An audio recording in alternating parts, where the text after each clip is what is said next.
It's still checked once a month, the first Monday of every month, or Tuesday if there's not school on that Monday. So that part has remained the same. The consequences for becoming ineligible haven't changed. You're not allowed to practice. You can go to practice, you can go to ASAP and work on your stuff until you get your grades to where they need to be.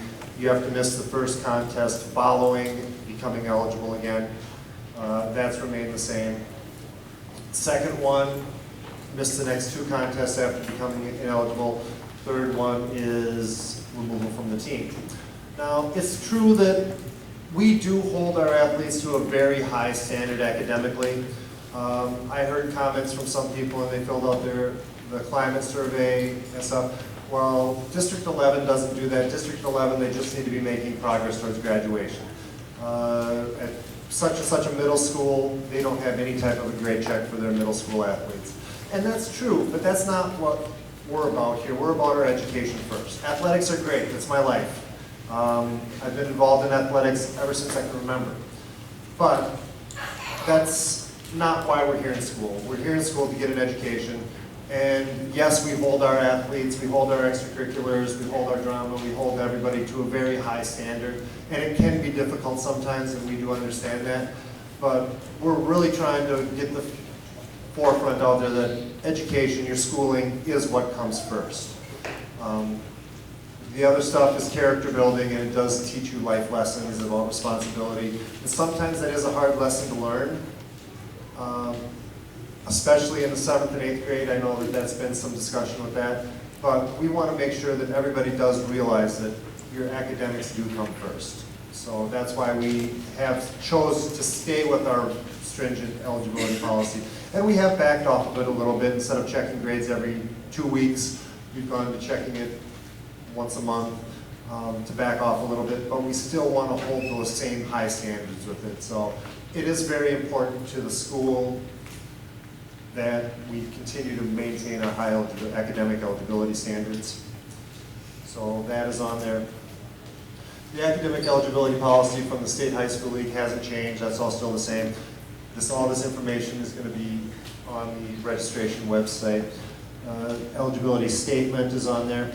And it goes through everything that is on there. You can't use alcohol or drugs or any controlled substance. You must be making academic progress. You can't have transferred if you are a transfer student. You need to talk to me about your eligibility. Transfer students are ineligible for varsity competition for 1 calendar year from the time they transfer to their new school, unless there's an extenuating circumstance. One of the extenuating circumstances may be a physical move where you move from Iowa to Ramsey and you're within our district, or it could just be moving from St. Francis to Ramsey and you moved inside of our district and maybe we're able to transfer into the school. So a physical move, divorce or separation of parents can be a reason. Being on the waiting list for an extenuating time period can be a reason that we can bypass the eligibility piece. But there is an eligibility piece on there for transfer students that I have to make sure I can look at and see. You're still eligible to participate in sports, just not at the varsity level. You have to play JV or whatever other level we may offer. But that does not apply to incoming freshmen. The incoming freshmen can transfer from any school as long as they start at PACT on the first day of their freshman year. Otherwise, some of the other standards to talk about, summer waivers, professional camps. You can't have been paid to participate in the activity for more than $100. You attend a camp, you win the dunk contest, and you get paid $200. You are now considered a professional athlete. So you would not be eligible for high school activities anymore in that sport. Participating on a non-school team during the same season, with the exception of baseball and softball, you can't play volleyball and play club volleyball at the same time. You can't play high school soccer and play club soccer at the same time. That does not affect middle school. So middle school can play on your club team, you can play on our middle school team. It only affects high school, C squad, JV, varsity teams. So once you report for the first day of practice, you can no longer play club, traveling, whatever, in that sport until after the season has ended. So that is the information on that.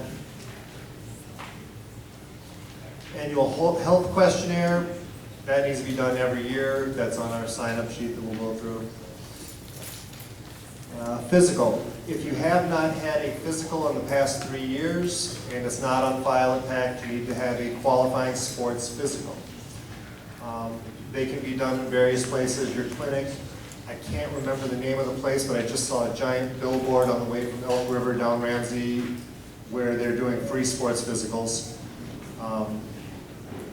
Can't think of the name of the clinic right now, but they got a billboard out there. So you can probably get on there and Google it and find it if you need a discounted one. You probably have to make an appointment relatively soon for that, but you have to have a qualifying sports physical on file at PACT within every 3 years.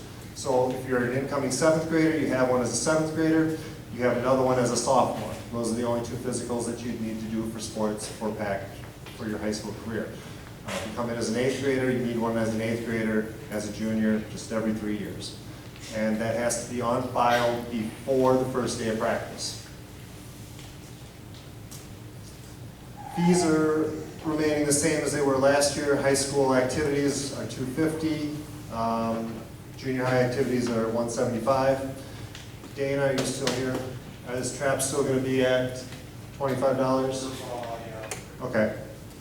So that will remain the same. And there is a family max of $750. With the family max, when you do your registration, if you choose not to pay with the credit card, if you choose the cash option, which I don't encourage, use your debit card if you need to use for check, ATM, ACH, whatever. The system does not track your family max if you choose to pay with cash. So if you want to make sure that the system tracks your family max so that you've got 2 kids playing a fall sport at the high school level and 2 kids playing a winter sport, you'll only end up paying for one of them at the winter sport, and we don't have to go back into the system and refund your fees in order to register and do everything after the fact. So it just makes it a lot simpler for everybody if we can utilize the tools that are on there. Last year, I know some of the people had difficulties with the registration. I met with the people with the art school company. They said they've worked through a lot of the bugs. I know that Barb was able to register today, so she was in there and got the registration done. Somebody else went in and uploaded a physical today. So it is there. If you do have issues, I will give you the number to their direct support line. Call me, give me an email, and I'll send you the phone number to their direct support line that they don't like people to have, but I'll give it to you anyway because that's the only way the problems get issued. One thing that does happen if you go in and register and it says card not valid if you used it last year, sometimes all you have to do is delete that card and re-enter the exact same card. Okay, for whatever reason, it just kicked it out of the system. You can use the same card, you just have to re-enter the information with it. So if that error message comes up, that's it. Make sure you log in to your site, and I'll show you where the login is on it here in just a little bit, because that's how they keep track of your family max, they keep track of your athletes, your students, and everything, all of your emergency contact information. Yes?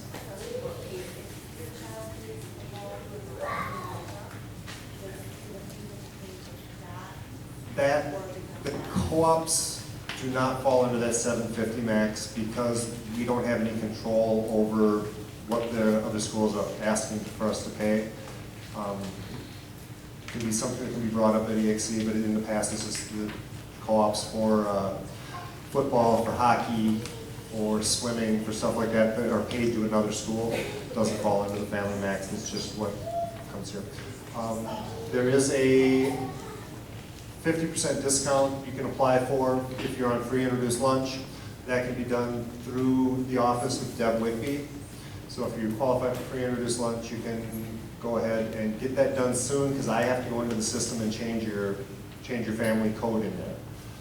So if you do qualify for free introduced lunch and want to take that option, you need to go through Deb Whitby. Yeah? That might be the spring fees that you have up there. Oh yeah, it is. It's all high school, yeah. Okay. All high school sports are the same, no matter if it's spring, winter, fall, or whatever. This is just from the old PowerPoint. Uniform deposit, same as it's been in the past. We ask for a $100 uniform deposit check that we hold on to. In the event you lose your uniform, we'll cash the check. In the event your uniform is returned in good condition, We just shred the check at the end of the season unless you physically request it back, and we'll give it back to you. If you're going to be using it for a second season, request that that check be passed on to the next coach, and I'll take care of that. So you request that through me to give forward the uniform deposit from your fall sport to your winter sport. So, okay, our school today is our activity scheduler. Those two websites on there. From the MCAA conference website, there will be a link to the PACT Charter School OAR. The OAR is our online activities registration site. So we'll get to that in just a minute, but those are the MCAAconference.org. That is our main calendar page. And there is a link on our homepage under calendars to that site. I think it says active link or active calendar link or something like that from our homepage. Transportation. We offer transportation to and from all of our away events. If you are going to be taking your son or daughter home from an event, we ask that you give the coaches the permission to ride home slip with you before they get on the bus. We like our coaches to be able to know who's going to ride the bus home and who's not going home with them before they even get to the contest. That way, at the end of the night, they're not looking around for Steve or Tom or Mary saying, okay, where did they go? Well, maybe you came up to the coach and handed him a note quick and he stuck it in his pocket while he's talking to somebody else and didn't really pay attention to what you said to him, because we all know that after games, coaches get turned around in 3 different ways. They're thinking about how the game went. They're thinking about what they need to do next time. They're not always focused on that. But if they know before the game going home, okay, I've got 12 kids riding home with me, I can do a quick head count, 1, 2, 3, 4, 5, 12. Okay, everybody's here, and I don't have to be spinning around in 13 directions. Students may not transport themselves to an away contest. Okay, you can take your son or daughter to an away contest in a situation where it's beneficial to you. One of those situations might be, we don't have school on a Friday. You're playing Maranatha that night, you live down in Champlin or Brooklyn Park. It doesn't make a lot of sense for you to drive up to Ramsey for them to ride a bus back to Brooklyn Center. Clear that with the coach ahead of time. Say, okay, Coach Hedberg, Tommy's going to meet us at the game tonight. I'm going to take him down there. I'll also be bringing him home after the game. That's fine as long as he clears it. We encourage you to ride the bus as much as possible. It's part of the team bonding experience. It's part of being part of the team. We do encourage that as much as possible. Off-site practices. So our soccer team, our boys soccer team, is going to be practicing at Elmcrest this year. Not ideal, but it's the field that the city's giving us. Steve cannot transport Bobby to practice. Okay, you can't transport somebody else. We'll have the minibus available to get people out there, but I can't take my buddy to practice. I can take my brother to practice, I can take my sister to practice, but I can't transport somebody else's child. I can take myself or an immediate family member to practice. And that's just a liability issue. I know it seems silly, but if your son or daughter gets in a car accident with somebody else's son or daughter and you didn't know about it, you're not going to be very happy about it. And we're doing it to protect you, we're doing it to protect us, we're doing it to protect our families. So why it can be an inconvenience, it's an inconvenience that we have to live with, because it is for the safety of all of the people involved. We wish that we didn't have to have anybody transport anybody to off-site practices, but because of our field situation, it's just the way it is. We don't have the fields right here that we can utilize. Let's see, traveling to and from events. This is something that comes up every once in a while. If you're a parent and you want to ride the bus to a game or something, it is allowable if there's room on the bus and if it's okay with the coach. It doesn't happen a lot. Ask for a $5 donation for riding the bus. It's going to save you the money and time and having to drive down there depending on when it is. A lot of times our buses are really full, especially in the winter, with transporting 3 teams for volleyball, so there's not always a lot of room on the buses, but sometimes that is an opportunity, that is a possibility. Parents can't send the younger sibling on the bus with them just to go to the game with them. So I've got a brother who's in 5th grade. He can't just ride the bus with me to the game. You have to have a parent or an adult there to take responsibility for them. We're not going to put that type of responsibility on our coaches. So, any questions about transportation? And once again, I know that in the past, and Matt's heard this, and we've talked about it at the DXC, well, why can't the Smiths take my son or daughter home from the game for me? Once again, that gets into a whole liability issue, that gets into some privacy issues where we may or may not know if somebody has a restraining order against a parent. Tommy's dad could have a no contact clause or something in their divorce agreement, and we don't always know that. We try to be up on that, but unless we have the note that says, yes, Tommy's coming home with his dad and it's okay, we're just not going to let him go to anybody, even if it is that. And I've had to tell parents, I'm sorry, your son or daughter has to ride the bus home with me. I didn't have the note ahead of time. I know it's an inconvenience, but you're going to have to pick them up at school. It's a liability issue for the parents, for the school, and we just want to protect everybody once again. And maybe we're being overprotective, but as a school and in this day and age, we're going to be. And we just don't want any accidents. And as good of a person as you can think you are, if your son or daughter gets in an accident with somebody else going home and something catastrophic happens, you don't know how you're going to react to that. You may take it out on them, you may take it out on the school, and we just want to prevent that. The other thing is the Minnesota State High School League does have catastrophic injury insurance on every high school athlete. That, let's say there is a bus accident, the Minnesota State High School League's insurance kicks in and covers everything after the first, I want to say 50,000, I'm not sure what it is, might be 25. But the Minnesota State High School League's catastrophic injury insurance kicks in and covers everything after that. In the event of a catastrophic injury, that could be huge.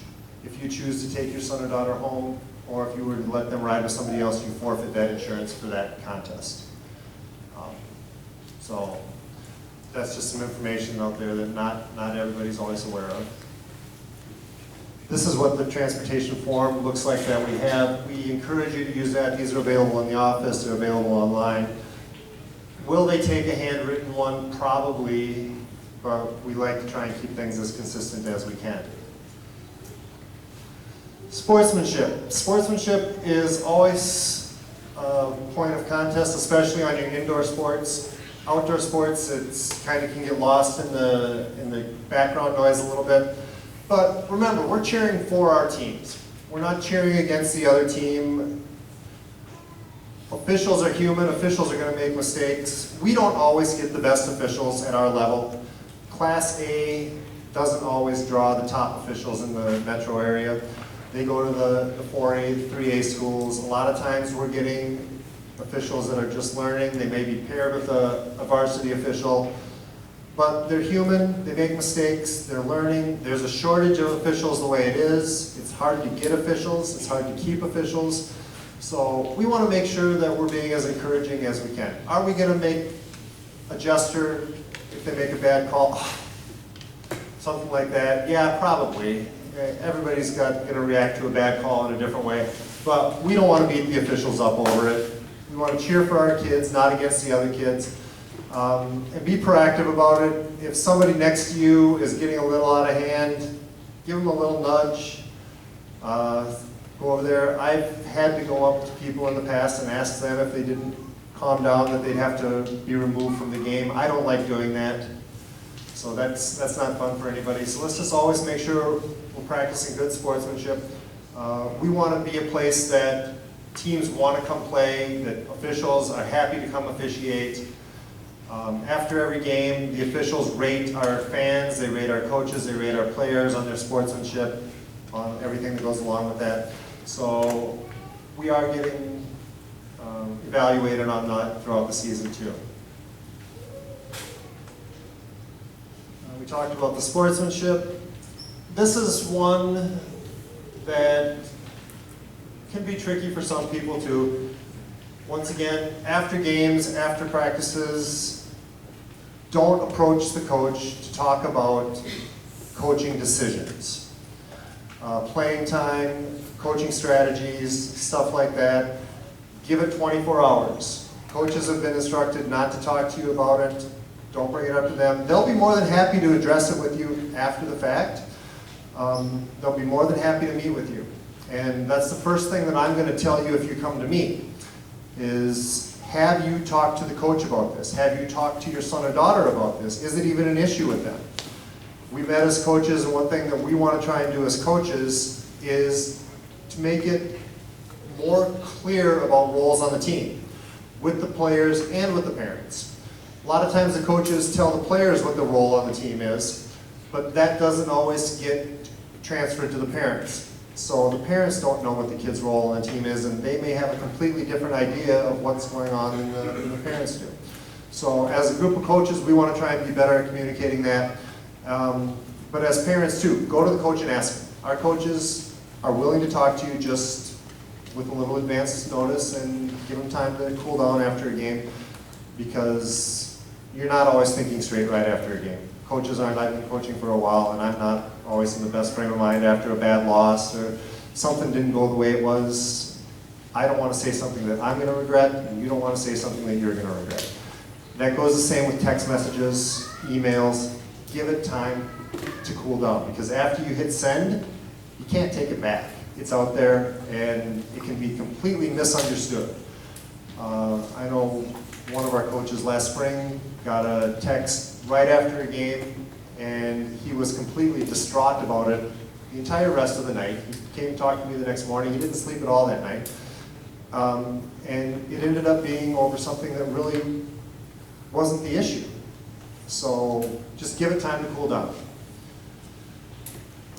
Practices, sometimes we'll have a late practice. Make sure that you're utilizing the ASAP room when possible if you have a late practice. You can't just hang around in the school business area, in the cafetorium area. We don't want kids running over to Casey's. We don't want them walking down to Burger King. We want you to have somewhere to go. If you do need to stick around, find somebody that lives close, go over to their house for a while, use the ASAP room. After practice, the same thing. Make sure that we're here on time to pick up our players, sons and daughters after practices. Coaches have places to get. Many of us live a good distance away from school, as you probably do too. We don't want them waiting until 7 o'clock for somebody to become picked up after a 6:30 practice ends. We do our best to try and end practices as close to practice time as published as possible. So just with that in mind, make sure you're on time to pick up practices. And talked about ASAP. And I've got if you look at the bottom on there, that is the support number for the Our School Today, that 612 number. So that is the support, and that's the support email for the Our School Today. So if you are having difficulties with it, you can write it down now. Otherwise, I will be able to email it to you. Code of conduct, assumed risk, these are all part of our registration packet. Code of conduct is basically, we are holding our athletes to a higher standard. We want you to be the leaders in the community. We want you to stand up for the people that don't stand up for themselves. We want you to be the person that everybody looks up to. If we send you to a conference somewhere, we want people to come back and say, wow, those PACT kids are awesome. So we want to hold our student athletes to a high standard. Assumed risk, very plain, very simple. There is the opportunity to get hurt anytime you step foot on any competitive surface, whether it's dance, volleyball, basketball, softball, soccer, anything, track, there is the opportunity to get hurt. So knowing that going in, that we don't want somebody coming back after they tore an ACL. I didn't know Sarah could tear her ACL playing basketball. Okay, well, yes, that is a possibility. Anytime you do a competitive activity, you run the risk of becoming injured. We do everything we can with good equipment, good facilities, proper training, proper conditioning, to minimize those risks through coaching, through everything that we do. We minimize those risks to the best that we can. But there is always that opportunity, that potential to be injured anytime you step foot on any type of a competitive surface. And the last thing would be just you've been here, you agreed with all the policies and procedures set forth through the extracurricular committee and the handbook in the meeting. Our current handbook is going to the board at our next meeting, and it'll be posted online as soon as it's been approved at the next board meeting. The EXC committee went through it last spring and reworded some stuff and put some different links in it to some of our other policies. So that'll be at our next board meeting. And that's the slideshow. Last thing I want to get to is our MCA conference.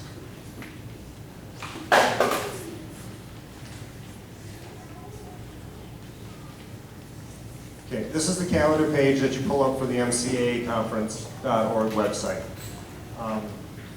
On this page, the top link right here, activities registration, is where you would click on to go to, where did it go? And of course it's broken, I'll have to fix that. But that's where you'll go to click on to register. It's also, let me try this one here. No. So it's broken right now, I'll have to fix it. I apologize for that. But that will be up and ready tomorrow. You'll click on the activities registration and it'll take you to the PACT OER site. I can get there in just a second.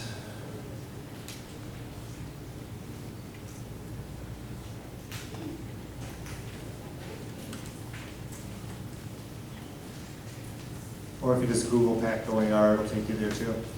But here's the online registration page. Down at the bottom is your login. You'll log in down there. And then up at the top is your registration site. And you choose to register with credit card or register with cash or check. Do we have anybody from Parnassus here? Okay, if you're from Parnassus, you're going to choose the register with cash option. Okay, Parnassus is going to bill us for everybody, and then Parnassus is going to pay us for the registration. You'll deal with the registration fees through them. So for Parnassus, that's what you'll choose that option. But then you go through here, and most of you have been through this. We'll go through there. It's got the updated 16-17 eligibility brochure, and everything goes through here. And then all the way down to the bottom. After you've gone through there, you got to click all the boxes, and you'll have your registration and credit card fee. This is all the information that I covered in this PowerPoint is now listed in here. These are all the forms. Instead of having paper forms, everything's the electronic here, so it all goes through there. That's the different assumed risk variables.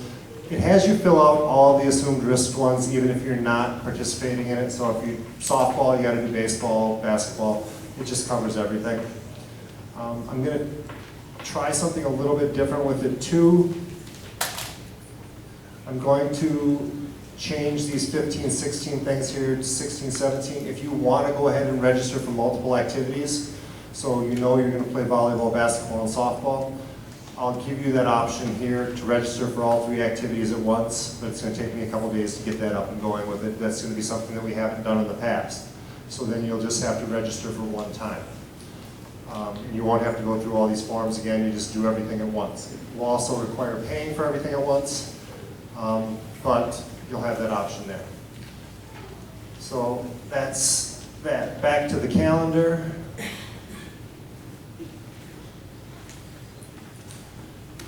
Just a couple more points on here. This is where all the practices and everything will be found. You can go over here and view your schedules. Make sure to click on everything that you need. I'll go down here to varsity volleyball. So this click right here is going to give me the game schedule. The one above it will give you the JV team schedule. The one above it will give you the C team schedule. The one above it will give you the middle school schedule. The same thing is going to be with practices. If you look here, it says varsity volleyball practice. If I want a schedule that contains both of them, the games and the practices on the same ones, I need to make sure to click both of them, not just one. And then you can click your view And you can get it in your date form like that, or if you prefer, you can go to your calendar view and you can get it set up as a calendar view, however you want it with that. But you got to make sure to select the practice level and the game level for the activity that you want. Otherwise, you're not going to get both. And then up here at the top, Notify Me is where you go to sign up for changes. This is more important for soccer, for rainouts, for weather delays, for stuff like that. Transportation changes, all that information. Once again, you select the activity that you want,